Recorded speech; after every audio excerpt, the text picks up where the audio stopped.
BJP ರಾಜಕೀಯದಲ್ಲಿ ಮೊದಲ ಬಾರಿಗೆ ರಂಜಾನ್ ಹಬ್ಬಕ್ಕೆ ಪುಟ್ಕಿಟ್ ಕೊಡ್ತಿದ್ದಾರಂತಪ್ಪ.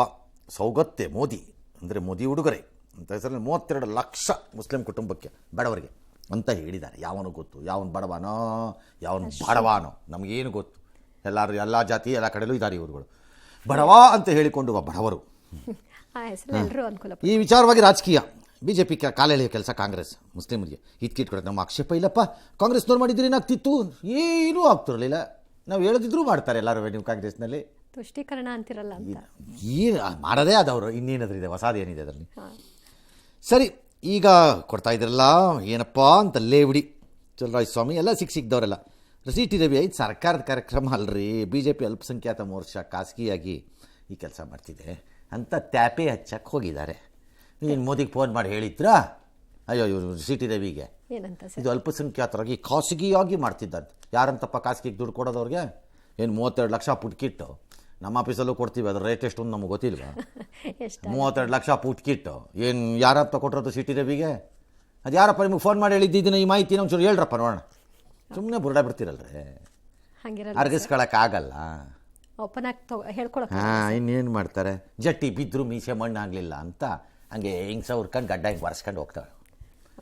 ಎಸ್, ಸೌಗಾದೆ ಮೋದಿ ಎಲ್ಲಿ 32 ಲಕ್ಷ ಕಿಟ್ ಕೊಡ್ತೀನಿ ಅಂದ್ರೆ ಇದು ಮುಸ್ಲಿಂ ಓಲೈಕೆ ಅಲ್ವಾ?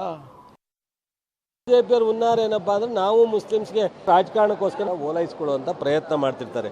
ಅವ್ರಿಗೆ ಅನುಕೂಲ ಇದ್ದಾಗ ಅವರ ಒಂದು ಪ್ರಚಾರಕ್ಕೆ ಮಾಡೋದು. ಇದು ಸರ್ಕಾರದ ಕಾರ್ಯಕ್ರಮ ಅಲ್ಲ, ಭಾರತೀಯ ಜನತಾ ಪಾರ್ಟಿ ಯೋಜನೆಯೂ ಅಲ್ಲ, ಬಿಜೆಪಿ ಮೈನಾರಿಟಿ ಮೋರ್ಚಾ. ನೋಡ್ರಿ, ಬಿಜೆಪಿಯವ್ರು ಒಂದನ್ನು ತಿಳ್ಕೊಂಬಿಡ್ರಿ, ನೀವು 32 ಲಕ್ಷ ಕಿಟ್ ಅಲ್ಲ, 32 ಲಕ್ಷ ಚಿನ್ನದ ಗಟ್ಟಿ ಕೊಟ್ಟರು ನಿಮ್ಗೇನು ಓಟ್ ಬರಲ್ಲ. Indian minority will not vote you. It's simple and straight clear. ಆ ಭ್ರಮೆಗಳಲ್ಲಿ ನೀವು ಇನ್ನೂ ಇದ್ದರೆ ಅದು ನಿಮ್ಮ ಮನೆ ಬರ. Politically I am talking. ಸರಿ ತಪ್ಪು ನಾನು ಹೇಳಿಲ್ಲ. ಈಗ ಹಿಂದೂಗಳ ವಿಚಾರಕ್ಕೆ ಬಂದರೆ ಜನವಾರ ಹಾಕೊಂಡು ಹಿಂದೂ ಅಂತ ತೋರಿಸ್ಕೊಳಕ್ಕೆ ಹೋಗೋ ರಾಹುಲ್ ಗಾಂಧಿ, ಪಂಚೆ ಕಟ್ಕೊಂಡು ಲಳಲಳ ಅಂತ ಅಳ್ಳಾಡ್ತಿರೋ ಅಂತ ರಾಹುಲ್ ಗಾಂಧಿ ದೇವಸ್ಥಾನಕ್ಕೆ ಹೋಗೋದು, ಆ ಕಡೆ ರಾಮನ್ಗೆ ಕ್ಯಾಕರ್ ಸುಗಿಯೋದು, ಕೃಷ್ಣನ ಬಾಯಿ ಬಂದಂಗೆ ಬೈಕೊಳ್ಳೋದು, ಹಿಂದೂಗಳನ್ನ ಅವಹೇಳನ ಮಾಡೋಕ್ಕೆ ಹುಟ್ಟಿದೀವಿ ಅಂತ ಕಾಂಗ್ರೆಸ್ ನಾಯಕಗಳು ಆಡೋದು, ಇದೆಲ್ಲ ನೋಡಿರೋವಾಗ ಹೇಗೆ ಹಿಂದೂಗಳಿಗೆ ಕಾಂಗ್ರೆಸ್ ಮೇಲೆ ಅಪನಂಬಿಕೆ ಇದೆಯೋ, ಮುಸ್ಲಿಂ ಅಷ್ಟು ಇನ್ನೂ ಆಗಿಲ್ಲ ಆಳವಾಗದು, ಒಂದು ಪೋರ್ಷನ್ ಇನ್ನೂ ಅವ್ರ ಜೊತೆ ಇದ್ದಾರೆ, ಹಾಗೆ ಮುಸ್ಲಿಮರಿಗೂ ಇದೆ. ಬಿಜೆಪಿಯವರು ಸೌಗತ್ತೋ ಪೌಗತ್ತೋ ಮೌಗತ್ತೋ ಯಾವುದೋ ಹೆಸರಿನಲ್ಲಿ ನೀವು ಚಿನ್ನದ ಗಟ್ಟಿ ಒಳಗಡೆ ಇಟ್ಟು ಕೊಟ್ಟರು ಓಟ್ ಬರಲ್ಲ. ಸರಳ ನೇರ ಅಷ್ಟೇ, ಮುಗಿದಾಯ್ತು. ಎಸ್. ಇನ್ನು ಹನಿ ಟ್ರ್ಯಾಪ್ ಯತ್ನದ ಕುರಿತಾಗಿ ಸಚಿವ ರಾಜಣ್ಣ ಇವತ್ತು ಕೂಡ ದೂರನ್ನ ಕೊಡಲಿಲ್ಲ. ಇದು ಚರ್ಚೆಗೆ ಗ್ರಾಸವಾಗಿದೆ. ಇದೆಲ್ಲ ನೋಡ್ತಾ ಇದ್ರೆ ಸಿಎಂ ಸಹ ಹನಿ ಟ್ರ್ಯಾಪ್ಗೆ ಒಳಗಾಗಿರಬಹುದು ಅನ್ನೋ ಅನುಮಾನವನ್ನ ಛಲವಾದಿ ನಾರಾಯಣಸ್ವಾಮಿ ಮಾಡಿದ್ದಾರೆ. ಈ ಮಧ್ಯೆ ಹನಿ ಟ್ರ್ಯಾಪ್ ಪ್ರಕರಣದ ತನಿಖೆಗೆ ಕೋರಿ ಜಾರ್ಖಂಡ್ ಮೂಲದ ಬಿನಯ್ ಸಲ್ಲಿಸಿದಂತಹ PIL ಅನ್ನ ಸುಪ್ರೀಂ ಕೋರ್ಟ್ ವಜಾ ಮಾಡಿತು. ನಿಮಗೂ ಕರ್ನಾಟಕಕ್ಕೂ ಏನ್ ಸಂಬಂಧ, ನ್ಯಾಯಾಧೀಶರು ಯಾಕೆ ಹನಿ ಟ್ರ್ಯಾಪ್ ಆಗ್ತಾರೆ ಅಂತೆಲ್ಲ ಕೇಳಿ ತರಾಟೆ ತೆಗೆದುಕೊಂಡಿದೆ. ಹನಿ ಟ್ರ್ಯಾಪ್ ಮಾಡೋದಕ್ಕೆ ಇಲ್ಲಿಗೆ ಬಿಟ್ಬಿಡಿ ಅಂತ MP ಪಾಟೀಲ್ ಕೇಳ್ಕೊಂಡಿದ್ದಾರೆ. ಮಂತ್ರಿಗಳಿಗೂ ಹನಿ ಟ್ರಾಪ್ನ ಭಯ ಏನಾದ್ರೂ ಇದೆಯಾ? ಅವ್ರಿಗೂ ಏನೋ ಭಯ ಇರಬೇಕು, ನಂದು ಎಲ್ಲಾದ್ರೂ ಇದೆಯಾ ಅಂತ. ಈಗೇನಾದ್ರೂ ಇನ್ವೆಸ್ಟಿಗೇಷನ್ ಆದ್ರೆ ಇದರಿಂದ ನಾನು ಏನಾದ್ರೂ ಹೊರಗಡೆ ಬರ್ತೀನಿ ಅನ್ನೋ ಅನುಮಾನ ಇದೆಯಾ ಅವ್ರಿಗೆ? ಭಯ ಇಲ್ಲ ಅಂದ್ರೆ ನೀವು ಕೊಡ್ಲಿಕ್ಕೆ ಏನಾಗಿದೆ? ಹನಿ ಟ್ರಾಪ್ನ ವಿಚಾರ ಬಿಜೆಪಿಯ ಯಾವ ನಾಯಕರು ಇಲ್ಲ, ಇದ್ದಿದ್ರೆ ಅದನ್ನು ನನಗೆ ಮನವಿಯನ್ನು ಕೊಟ್ಟಿದ್ದಾರೆ. ಅದನ್ನ ಕಾನೂನಿನ ಚೌಕಟ್ಟಿನಲ್ಲಿ ಪರಿಶೀಲನೆ ಮಾಡಿ ಮುಂದಿನ ಕ್ರಮವನ್ನು ತಗೊಳ್ತೇವೆ. ಇವಾಗ ಹಿಂದೆ ಹನಿ ಟ್ರ್ಯಾಪ್ ಆಗಿತ್ತು ಬಿಜೆಪಿ ಟೈಮಲ್ಲಿ. ಅವರಿಗೆ ನಮ್ಮ ಪಕ್ಷದ ಯಾವುದೇ ನಾಯಕರ ಬಗ್ಗೆ ಮಾತನಾಡೋಕ್ಕೆ ನೈತಿಕ ಹಕ್ಕಿಲ್ಲ. ಮಿನಿಸ್ಟರ್ ಮನೆಗಳಿಗೆ ಎಷ್ಟೊಂದು ಜನ ಬರ್ತಾರೆ, ಒಂದೊಂದು ಸರಿ ಈ ರೀತಿ ಟ್ರ್ಯಾಪ್ ಮಾಡಬೇಕು ಅಂತಲೇ ಬರ್ತಾರೆ. ಸೊ ಆ ರೀತಿ ಅಂಥವ್ರನ್ನೆಲ್ಲ ನಿಗಾ ಇಡೋದಕ್ಕೆ CCTV ವ್ಯವಸ್ಥೆ ಇದ್ರೆ ಒಳ್ಳೆಯದು. ಬಿಜೆಪಿಯವರಿಗೆ ನೈತಿಕ ಹಕ್ಕಿಲ್ಲ. ಅವ್ರ ಮನೆ ನೈತಿಕ ಹಕ್ಕು ಹಾಳಾಗೋಗ್ಲಿ, ನಿಮ್ಮ ಮನೆ ನೈತಿಕ ಹಕ್ಕು ಬಗ್ಗೆ ಮಾತಾಡ್ಕೊಳ್ಳಿ, ನಿಮ್ಮ ಮರ್ಯಾದೆ ಉಳಿಸ್ಕೊಳ್ಳಿ ಅಂದ್ರೆ ಇದು ನೀವು ಯಾಕ್ರಿ ಚಡ್ಡಿ ಹಾಕೊಂಡಿಲ್ಲ ಅಥವಾ ಶರ್ಟ್ ಹಾಕೊಂಡಿಲ್ಲ ಬನಿಯನ್ ಹಾಕೊಂಡಿಲ್ಲ ಅಂತ ಅವನಾರು ಕೇಳಿದ್ರೆ ಬಿಜೆಪಿಯವರಿಗೆ ನೈತಿಕ ಹಕ್ಕಿಲ್ಲ, ಅವ್ನು ಹಾಕಿಲ್ಲ ನಾನು ಹಾಕಲ್ಲ, ಹಂಗೇನಾ ಅಂತ ಎಲ್ಲ ವಿಷಯದಲ್ಲಿ ಹಿಂಗೆ. ಮತ್ತೆ ನೈತಿಕ ಹಕ್ಕಿಲ್ಲ. ಏನು ನೈತಿಕ? ನಿಮ್ಮ ನೈತಿಕ ಹಕ್ಕನ್ನು ನೋಡ್ಕೊಳ್ಳಿ, ಲಜ್ಗೆಟ್ ಅವ್ರ ಥರ ಆಡಬೇಡಿ.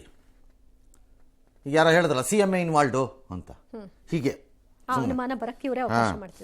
ಇನ್ನು ಇದನ್ನ ಇಲ್ಲಿಗೆ ಬಿಟ್ಬಿಡ್ಬೇಕಪ್ಪ ಅಂತ MP ಪಾಟೀಲ್ ಹೇಳಿದ್ರಂತೆ. ಯಾರು ಮಾಡ್ತಿರೋರು? ಅದೇ ಯಾರದು? ಬಿಟ್ಬಿಡಪ್ಪ ಪಾಪು, ನಿಲ್ಸ್ಬಿಡಪ್ಪ, ಇನ್ನು ಅಳ್ಬೇಡಪ್ಪ ಪಾಪು ಅಂತಂದಂಗೆ ಯಾರು ಗೊತ್ತಾ ನಿಮಗೆ? MP ಪಾಟೀಲ್ಗೆ ಏನಾದ್ರು ಐಡಿಯಾ ಇದೆಯಾ? ಇದ್ರೆ ಹೇಳಿ ಅದು ಯಾರು ಅಂತ ಅವ್ರಿಗೆ ಹೇಳೋರು ಕರ್ದಾರ ಹೇಳಬೇಕು. ನಿಲ್ಲಿಸ್ಬೇಡ್ರಿ ಹನಿ ಟ್ರ್ಯಾಪ್ ಮಾಡೋರು. ಯಾಕೆ ನಿಲ್ಲಿಸಬಾರ್ದು ಸರ್? ಮಾಡಿ ಕಚಡಗಳನ್ನು ಎಕ್ಸ್ಪೋಸ್ ಮಾಡೋಕ್ಕೆ ಮಾಡಿ ನಿಲ್ಲಿಸ್ಬೇಡಿ. ಹಿಡಿದಾಕ್ರಿ ಬಲೆಗೆ ಹೇಳ್ತೀನಿ ಇಂಥ ಕಂತ್ರಿಗಳನ್ನು. ಪ್ಯಾಂಟನ್ನು ನೆಟ್ಟಿಗೆ ಹಾಕ್ಕೊಂಡು ಓಡಾಡೋಕ್ಕೆ ತಾಕತ್ತಿಲ್ಲದೆ ಇರೋವುಗಳು ಬಂದು ನಮಗೆ ಪಾಠ ಹೇಳ್ತಾರೆ ಇಲ್ಲಿ. ಕಚಡಗಳನ್ನು ತೊಗೊಂಬಂದು ಲಜ್ಗೆಟ್ಟವ್ರನ್ನ ಇದನ್ನು ನಿಲ್ಲಿಸ್ಬೇಕಂತೆ. ಅಂದರೆ ನಿಮಗೆ ಇದು ಕೊಡಬೇಕಾ, ಲೈಸೆನ್ಸ್ ಕೊಡಬೇಕು. ಹಾಗಾದ್ರೆ ನಾಚಿಗೆಟ್ಟವ್ರು ತಂದು ಯಾಕೆ ನಿಲ್ಲಿಸ್ಬೇಕು? ನಿಲ್ಲಿಸ್ಬಾರ್ದು. ಹಿಡಿದು ಹಾಕಿ ಹೇಳ್ತೀನಿ. ರಸ್ತೆನಲ್ಲಿ ಹಿಡಿದು ವಿಡಿಯೋ ಹಾಕ್ಬೇಕು, ಹಿಡಿಬೇಕು. ಇನ್ಮೇಲೆ ಯಾರು ಏನು ಬೇಕಾದರೂ ಆರೋಪ ಮಾಡ್ಬೋದು, ಸುಮೋಟೋ ಮಾತ್ರ ತಗೊಳ್ಳಲ್ಲ ಇವರು. ಹೆಂಗಿದ್ರು ತಗೊಳ್ಳಲ್ಲ. ತಗೊಂಡ ರಿಲೀಸ್ ಮಾಡ್ರಿ ಹೇಳ್ತೀನಿ ವಿಡಿಯೋಗಳನ್ನು. ಮಾನ ಮರ್ಯಾದೆ ಎಲ್ಲ ಹಾಳಾಗೋಗ್ಬೇಕು. ಮನೆಗೆ ಹೋದ್ರೆ ಹೆಂಡತಿ ಮುಂದೆ ಮಖ ತೋರ್ಸೋಕ್ಕಾಗಬಾರ್ದು, ಬಗ್ಗಿಸ್ಕೊಂಡು ರೂಮಲ್ಲಿ ಇಕ್ಕೋಬೇಕು. ಆ ಸ್ಟೇಜಿಗೆ ಬರಬೇಕು.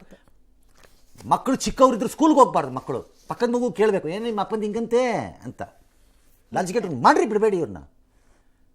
ನಿಮ್ಮನ್ನು ನೀವು ನಿಯಂತ್ರಣದಲ್ಲಿ ಇಟ್ಕೊಂಡು ಸರಿಯಾಗಿರ್ತೀವಿ ಅನ್ನೋದು ಬಿಟ್ಬಿಟ್ಟು ಹೀಗೆಲ್ಲ ಮಾಡಿಬಿಡಿಪ್ಪ, ಮಾಡಬಾರ್ದಪ್ಪ. ಲಂಚ್ಗೆಟ್. ಎಸ್. ಇನ್ನು ಕಾಂಗ್ರೆಸ್ನಲ್ಲಿ ಸೀಟ್ ಫೈಟ್ ಹನಿ ಕದನದ ತೀವ್ರತೆಗೊಳ್ತಾ ಇದೆ. ಇದರ ಮಹತ್ವ ಬೆಳವಣಿಗೆ ಕೂಡ ನಡೆದಿದೆ. ದೆಹಲಿ ಪ್ರವಾಸದಲ್ಲಿರುವಂತಹ ಸಚಿವ ಸತೀಶ್ ಜಾರಕಿಹೊಳಿ ನಿನ್ನೆ ರಾತ್ರಿ ಮತ್ತು ಇವತ್ತು ಕೇಂದ್ರ ಮಂತ್ರಿ ಕುಮಾರಸ್ವಾಮಿ ಅವರನ್ನ ಭೇಟಿ ಮಾಡಿ ಚರ್ಚೆ ನಡೆಸಿದ್ದಾರೆ. ನಾನಾ ರೀತಿಯ ಚರ್ಚೆಗೆ ಇದು ಅವಕಾಶ ಮಾಡಿಕೊಟ್ಟಿದೆ. ಎಂಬಿ ಪಾಟೀಲ್ ಮಾತ್ರ ಸಮರ್ಥಿಸಿಕೊಂಡಿದ್ದಾರೆ, ಇದರಲ್ಲಿ ಏನು ತಪ್ಪು ಅಂತ. ಇನ್ನು ಡಿಸಿಎಂ ಅವರಂತೂ ನಾನು ಯಾರ ವಕ್ತಾರ ಅಲ್ಲ ಅಂತ ಹೇಳಿದ್ದಾರೆ. ಈ ನಡುವೆ ಎಐಸಿಸಿ ಅಧ್ಯಕ್ಷರನ್ನ ಸತೀಶ್ ಜಾರಕಿಹೊಳಿ ಭೇಟಿ ಮಾಡಿ ಚರ್ಚೆ ನಡೆಸಿದ್ದಾರೆ. ಮುಖ್ಯಮಂತ್ರಿ ಸಿದ್ದರಾಮಯ್ಯ ಏಪ್ರಿಲ್ 2ರಂದು ದೆಹಲಿಗೆ ಹೋಗ್ತಾರೆ, ಹೈಕಮಾಂಡ್ ನಾಯಕರನ್ನ ಭೇಟಿ ಮಾಡ್ತಾರೆ. ಕೆಲವೊಂದಷ್ಟು ವಿಷಯವಾಗಿ ಚರ್ಚೆ ನಡೆಸುವ ಸಂಭವ ಇದೆ. ತಪ್ಪೇನಿದೆ? ಈಗ ನಾವು ದಿಲ್ಲಿಗೆ ಹೋದಾಗ ಕೇಂದ್ರ ಸಚಿವರನ್ನ ಭೇಟಿ ಆಗ್ತೀವಿ. ನಿಮ್ಮ ಪ್ರಕಾರ ಭೇಟಿನೇ ಆಗಬಾರ್ದು, ಡಿನ್ನರು ಮಾಡಬಾರ್ದು, ಊಟನೂ ಮಾಡಬಾರ್ದು? ನಾನು ಇಲ್ಲ ಭೇಟಿಯಿಂದನೇ ಹಿಂಗೆ ಅಂತ ನಾವು ಹೇಳೋಕ್ಕಾಗಲ್ಲ. ಭೇಟಿ ಟೈಮಲ್ಲಿ ಮಾತೇ ಆಡಿಲ್ಲ ಅಂತಲೂ ನೀವು ಹೇಳೋಂಗಿಲ್ಲ. ಆ ಪ್ರಯತ್ನಗಳು ಆಗಿರಬಹುದು.